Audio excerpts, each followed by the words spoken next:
So let's get started. So as IT brokers, you have a portal, an application which is hosted either in your data center in-house or probably with a service provider, where your clients and yourself do transaction, which is your business. So your business is predominantly depend on this IT infrastructure. Yes, I agree that certain exchanges would actually facilitate a direct transaction on their portal. But generally speaking, the primary reason why you want to have this particular portal, or why you spent money on the infrastructure to have this solution, is to facilitate additional facilities for your end customers, which is your line of business. Now, having said that, I want to ask you a few questions, or rather, I would want you to think a few questions that you ask yourself. Number one, do we have round-the-clock availability? We have exchanges operating from DG6, for example, from 7:30 in the morning to 11:30 in the night, and post that you have additional end-of-the-day processes, so on and so forth. So I would presume you would want the round-the-clock availability for this application. In today's infrastructure that you have, do you have this availability? Do you have guaranteed SLA that your current system would allow you to have? How confident are you about the security? He also touched upon this earlier in his presentation, and so did Sajid. We are talking about financial transactions, the privacy of the customers. So I would assume security is of paramount importance in this scenario. So how confident are you about what you are actually hosting today? Do you have the ability to scale on demand? Typically what you would do, if you want to scale, you would potentially have to invest in additional hardware, software, so on and so forth.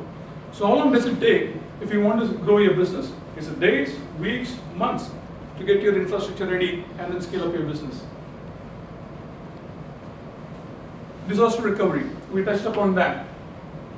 We know that this is being either already mandated by some exchanges or getting mandated. So are you ready to have a disaster recovery? Is that currently in place for you? What about your operations? So far we discussed about IT side of things. What about your operations? Or do you have a cost-effective back office and middle office operations? Regulatory requirements. As I said, it's either already mandated by some exchanges or it's imminent. So are you ready for this? So these are the considerations that you would want to keep in mind when you think about a DR solution. And I want to now take it to the next level, where I kind of explain the solution framework.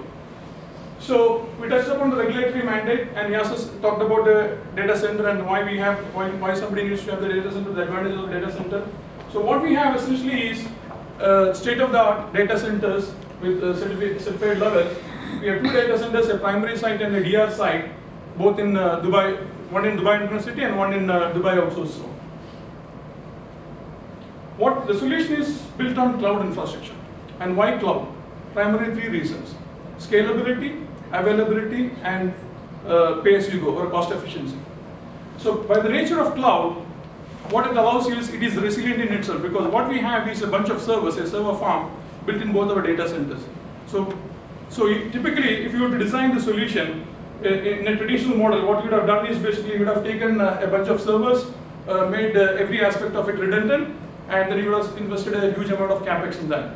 But right now, with the cloud, with the emergence of cloud, what it is allowing you is, have a cloud infrastructure at the fraction of a cost of a traditional setup. You can actually have a cloud infrastructure which is resilient in itself. You don't have to have built for resiliency yourself. That's one thing. Scalability. Do you want to scale up? We can do two options actually. One is you vertically scale, meaning you actually increase the capacity of the servers, the compute capacity of the servers that you're hosting your application, or horizontally scale. We can spin out a second machine or a third machine and then load balance them. There are multiple ways by which you can scale the infrastructure. And thirdly, you are only paying for what you really need. Traditionally, if you are designing a new solution, you would look at, okay, look, let me look at what is my peak load going to be. Let me size it for the peak load. And then you would have invested in a hardware which would actually demand the capacity for your peak load. So you don't have to do that today. You may be, when you're actually making an investment, you're making an investment for say 3 years. You don't have to do that. Now you say, okay, look, what is my current demand today? Let me size for that demand. That's all I need for today. And I can easily scale, being on the cloud, I can easily scale in a month, in 2 months, 1 year from now, I can scale.